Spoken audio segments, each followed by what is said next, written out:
Bonjour tout le monde, j'espère que ça va bien. Simon Brière, votre stratège de marché principal d'Agio Canada. Donc aujourd'hui, progression des récoltes. On va voir où qu'on en est au niveau des progressions des récoltes dans le maïs. On va commencer par les 60% du maïs est récolté, donc plus de la moitié. Ça va quand même bien, c'est plus rapide qu'en moyenne. Au niveau du soya, 75% du soya est récolté. Là aussi, c'est plus rapide que le 58% des moyennes des dernières années. Pour ce qui est des semis du blé d'hiver, 77% est semé. Un peu de progression d'une semaine à l'autre, mais pas beaucoup. Et là aussi, on est en avance sur les temps. Donc, avance dans les récoltes et avance dans les semis de blé.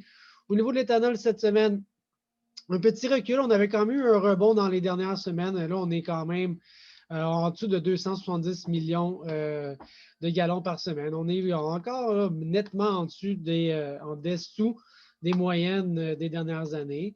Au niveau de la demande de gasoline, là aussi. Donc, on voit, là, à part la semaine dernière, l'autre d'avant, on a eu peut-être une petite question à savoir est-ce qu'on va aller rejoindre les tendances.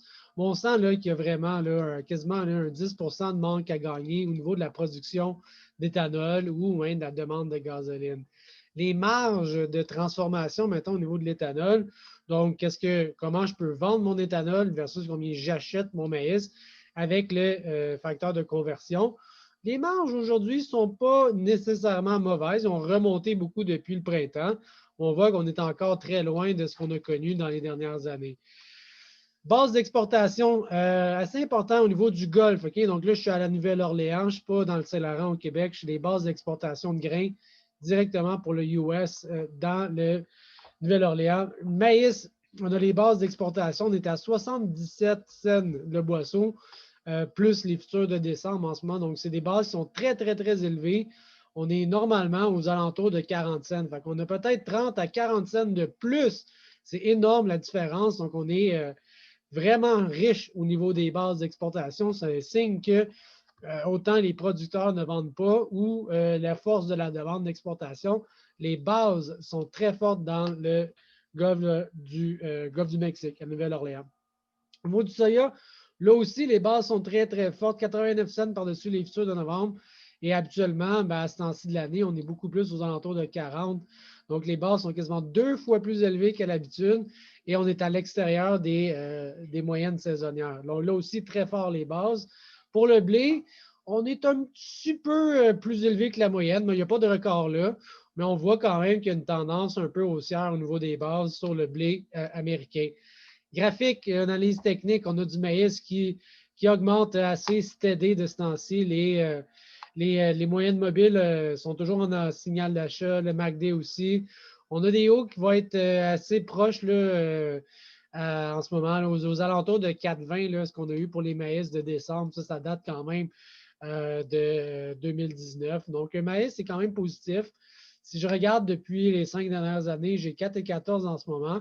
Bon, on se retrouve dans un scénario qui est très inhabituel.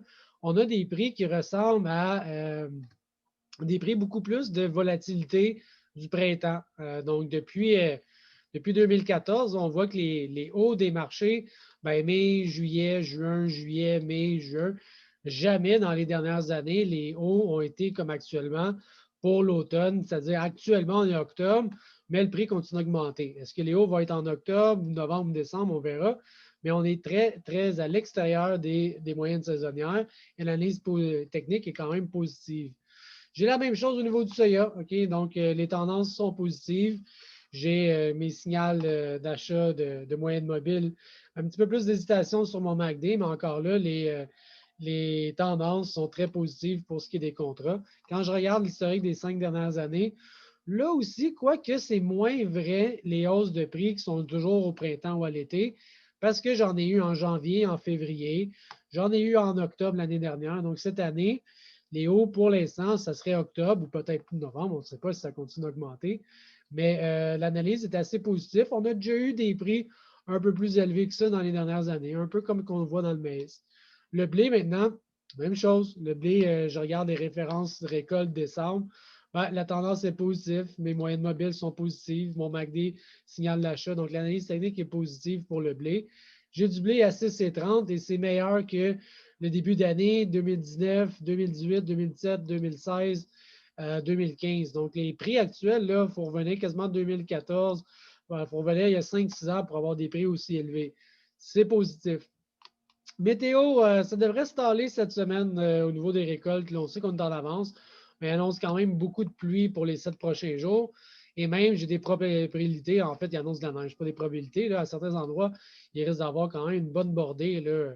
J'ai mis à 2 pouces, mais certains endroits, ils vont en avoir 4, même quasiment 8 dans le nord des États-Unis ici. Donc, de la neige prévue pour les prochaines journées là, du 21 au 24, donc à partir d'aujourd'hui jusqu'à quoi ce week-end.